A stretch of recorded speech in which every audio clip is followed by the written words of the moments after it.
Work பண்ணியிருக்கேன்.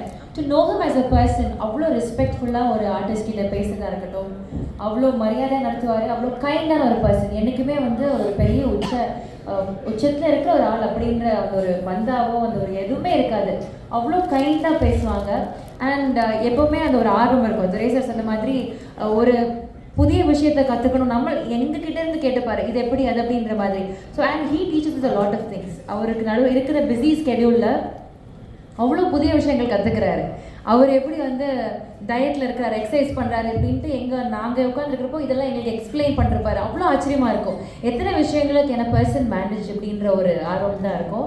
So கனவு அப்படின்றது அவருக்கு ரொம்ப சின்ன வயசுல இருந்திருக்கு. அதை எவ்வளோ அழகாக அந்த உத்வேகத்தோடையும் அந்த உந்துதலோடையும் அவர் கொண்டு வந்து இன்னைக்கு இங்கே இருக்கிறாரு அப்படின்றது வந்து நமக்கு ஒரு பெரிய ஒரு ஆச்சரியமும் பாடமும் இருக்குது. ஒரு ட்ரூ இன்ஸ்பிரேஷன் அப்படின்னு நம்ம சொல்லலாம். So we very very happy that you here today sir. Thank you so much. இந்த மாதிரி பல விஷயங்களை நீங்கள் வந்து ஒரு இன்ஸ்பைரிங் பர்சனலாக இருக்கிறதுக்கு. So over to you. ஒரு சில வார்த்தைகள் அபவுட் லீடர். ஒரு பெரிய கைத்தட்டலோட கேன் வி ஹேவ் ஆர் வீரஸ் கதாநாயகன்.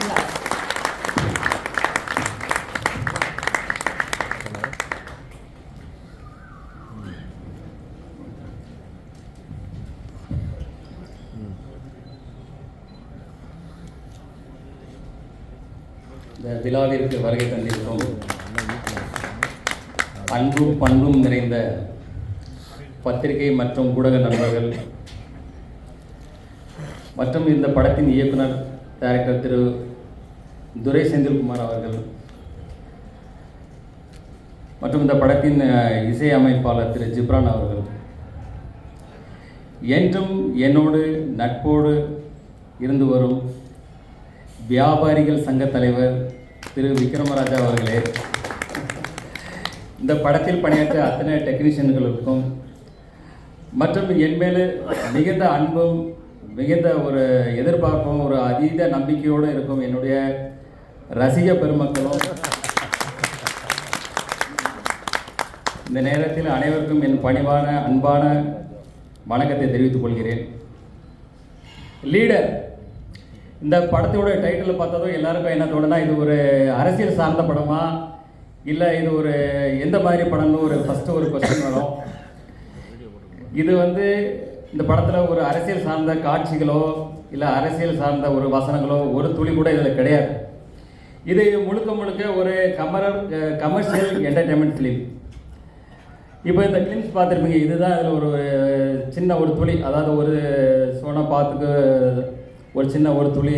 இது மாதிரி இந்த படத்தினுடைய எசன்ஸ் இதுதான். இதே போல் தான் அந்த படம் வந்து கம்ப்ளீட்டாக ட்ராவல் ஆகும். இந்த படத்துடைய ஸ்டோரி பார்த்திங்கன்னா, ஒரு சாதாரண ஒரு இன்னசென்டான ஒரு அப்பா பிள்ளை, அவங்க ஒரு சந்தோஷமான வாழ்க்கையை வாழ்ந்துட்டுருக்காங்க. திடீர்னு அவங்க வாழ்வியில் வந்து பார்த்திங்கன்னா திடீர்னு ஒரு மிகப்பெரிய ஒரு கேங்ஸ்டர் வந்து அதில் இன்டர்ஃபியர் ஆகிறாங்க.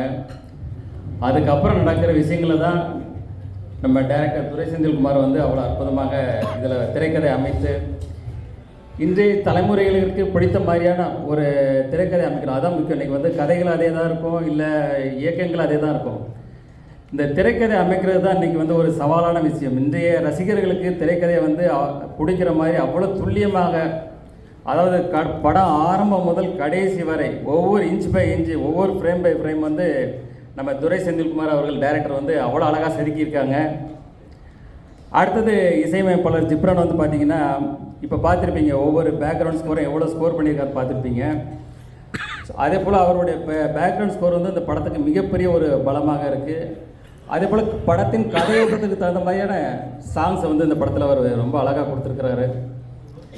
அடுத்தது டிஓபி திரு வெங்கடேஷ் அவர்கள் வந்து பார்த்திங்கன்னா, நாங்கள் வந்து இந்த ஷூட்டிங் வந்து ஃபஸ்ட்டு ஒரு தூத்துக்குடியில் கிட்டத்தட்ட ஒரு 40 டேஸ் பண்ணோம்.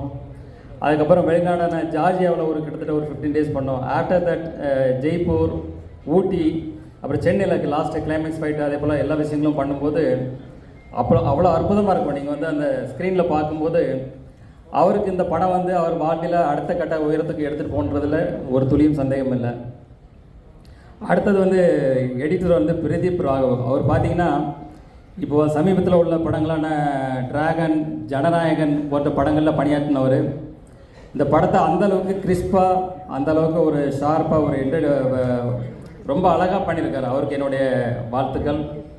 அடுத்தது ஆர்ட் டைரக்டர் துரைராஜ். அவர் வந்து பார்த்திங்கன்னா இது செட்டாக இல்லை நிஜமாகவே அப்படி இருந்ததுன்ற அளவுக்கு தான் ஒரு வியப்பாக இருக்கும். அந்த அளவுக்கு ஒரு யதார்த்தமான ஒரு செட் அமைச்சு அவர் சிறப்பாக பணியாற்றியிருக்காரு. அவருக்கு என்னுடைய வாழ்த்துக்கள்.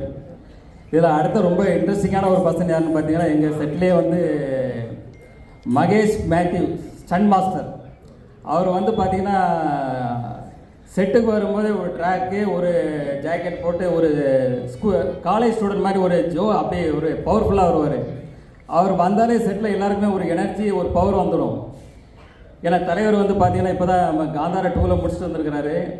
அதில் பார்த்துருப்பீங்க அவர் என்ன வேலை பண்ணி வச்சுருக்கிறாருன்னு. ஸோ இந்த படத்துலையும் அதே போல் சில வேலைகள்லாம் பண்ணியிருக்காரு. உங்களுக்கு ரொம்ப பிடிக்கும்னு நினைக்கிறேன். கண்டிப்பாக நீங்கள் ரசிப்பீங்க. அடுத்தது சிறு வயசுலேருந்து எனக்குள்ள ஆசைகளை சொல்லிட்டார் சார். வந்து நான் பேசலான்னு அதுக்கு முன்னாடி சார் சொல்லிட்டார். இருந்தாலும் சொல்கிறேன். சொன்ன மாதிரி சிறு வயசுலேருந்து எனக்கு சினிமா துறை மேலே மிகப்பெரிய ஆர்வம் இருந்தது. என்னுடைய ஃப்ரிட்ஜில் பார்த்தீங்கன்னா ஒரு பக்கம் வந்து ஷாருக் கான், ஒரு பக்கம் சல்மான் கான், 2 பேரோட படம் ஒட்டி வச்சுருப்பேன். அப்போ என் தாயார்கிட்ட அவரை சொல்வேன், நான் ஒரு நாள் இதே போல் ஒரு நடிகர் ஆவேன் அப்படின்னு சொல்லும்போது தாயார் வந்து சிரிச்சுட்டு சந்தோஷம்னு சொல்லுவாங்க. ஆனால் என்னுடைய சூழ்நிலை வந்து என்னுடைய ஃபேமிலி பிஸ்னஸ், என்னுடைய தந்தையாரோட மேலே நான் மிகப்பெரிய பக்தியும் மிகப்பெரிய ஒரு மரியாதை உள்ளவன். ஸோ என்னுடைய தந்தையார் பிஸ்னஸை நான் அவங்க கூட எடுத்து அவங்க கூட ட்ராவல் பண்ணும்போது என்னுடைய முழுமையாக ஒப்படைச்சி என்னுடைய முழு உழைப்பையும் கொடுத்து, ஏன்னா ஃபஸ்ட்டு பார்த்தீங்கன்னா காலையில் முதல் ஆளாக நான் ஸ்டாஃப் வரதுக்கு முன்னாடி முதல் ஆளாக கடைக்கு போவேன். கடை வேலையை முடித்து லாஸ்ட்டாக தான் நான் வந்து கடைசி ஆளாக தான் நான் வந்து போவேன். ஆரம்பம் முதல் இன்று வரைக்கும் அதே தான். இந்த படப்பிடிப்பில் அதே போல் தான். செட்டுக்கு முதல் ஆளாக தான் போவேன், கடைசி ஆளாக தான் போவேன். ஏன்னா அந்தளவுக்கு நான் எதில் இறங்குறனோ அதில் முழு ஃபோக்கஸ்டாக என்னுடைய முழு உழைப்பையும் அதில் இறக்கி செய்வேன். அதுதான் என்னுடைய கேரக்டர். அப்புறம் பார்த்திங்கன்னா அந்த படத்துடைய கண்டென்ட் வந்து இன்றைக்கி வந்து மக்கள் வந்து ஒரு பக்கம் கண்டென்ட் ஓரியன்ட் படம், ஒரு பக்கம் வந்து மாஸ் ஆக்ஷன்றாங்க. இப்போ நாங்கள் வந்து இதில் இந்த படத்தில் என்ன மெயினாக இது பண்ணியிருக்கோன்னா, ஒரு நல்ல ஒரு கதையம்சம் கண்டென்ட் இருக்கணும், அதே போல் ஒரு மாஸ் எலிமெண்ட்ஸு ஆக்ஷன் சீக்வன்ஸ் இருக்குன்ற மாதிரி இன்றைக்கி எல்லா தரப்பு மக்களுக்கும் இன்றைக்கி உள்ள ரசிகர்களுக்கு பிடிக்கிற மாதிரி இது ஒரு சிறப்பான படமாக இருக்குது. எங்கள் படக்குழுவும் சரி, நானும் சரி, இதை பார்த்துட்டு மிகப்பெரிய சந்தோஷமும் மிகப்பெரிய சாட்டிஸ்ஃபைடாக இருக்குது. அதே சந்தோஷமும் அதே சாட்டிஸ்ஃபைடும் உங்கள் எல்லாருக்கும் கிடைக்கும்னு நினைக்கிறேன். அப்புறம் சினிமா துறையை வந்து பார்த்திங்கன்னா இன்றைக்கி வந்து ஒரு தனிநபர் வெற்றி இல்லை, ஒரு படம் வெற்றி அடைகிறது ஒரு தனிநபர் வெற்றி இல்லை. அதாவது சினிமா துறையில் இன்றைக்கி வந்து பல ஆயிரம் தொழிலாளர்கள் இருக்காங்க. இந்த பக்கம் தியேட்டரில் பார்த்திங்கன்னா கிட்டத்தட்ட அதில் பல ஆயிரம் தொழிலாளர்கள் வேலை செய்கிறாங்க. ஸோ ஒவ்வொரு படமும் நான் வெற்றி அடையணும்னு நினைப்பேன். ஏன்னா இன்றைக்கி வந்து பல ஆயிரம் தொழிலாளர்கள் வந்து இப்போ சினிமா துறை கொஞ்சம் இறங்குமுகமாக இருக்குது. இன்றைக்கி பல ஆயிரம் தொழிலாளர்களுடைய வாழ்க்கையை வந்து கொஞ்சம் அவங்களுக்கும் வேலைவாய்ப்புகள் குறையுது, புதுசாக வர்றவங்களுக்கும் வேலைவாய்ப்பு ஒழுங்கான முறையில் கிடைக்க மாட்டேங்குது. அதனால தான் நான் எப்போவுமே நினைப்பேன், அதில் இருக்கிற எல்லா படங்களுமே வெற்றி அடையணும்னு அப்படின்னு நினைப்பேன். அதே போல் பத்திரிகையாளர்களை நீங்களும் இந்த சினிமா துறை வளர்கிறதுக்கு உங்களுடைய முழு சப்போர்ட்டையும், அது சினிமா துறை மறுபடியும் எழுச்சி பெறதுக்கு உங்கள் அனைவருடைய சப்போர்ட்டை வேணும்னு கேட்டுக்கிறேன். இந்த படத்தினுடைய சிங்கிள் வந்து வர்ற 14ஆம் தேதி காதலர் தினத்தன்றி முதல்ல இது வெளியிடுறோம், முதல் சிங்கிளை. அப்புறம் வந்து பார்த்திங்கன்னா மார்ச் 6ஆம் தேதி வந்து கிளிம்ஸ் வெளியிடுறோம். அது இதே போல் ஒரு இதோட பவர்ஃபுல் பேக்கடாக இருக்கும். அதை நீங்கள் வரும்போது பார்ப்பீங்க.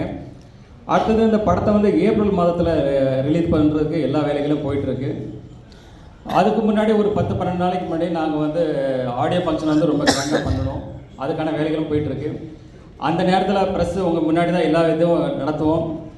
உங்கள் எல்லாருக்கும் இப்போவே உங்களை இன்விடேட் பண்ணிடுறேன். எல்லோரும் கலந்து கொண்டு இந்த விழாவை சிறப்பாக செய்யணும்னு இப்போவே வேண்டி கேட்டுக்கிறேன்.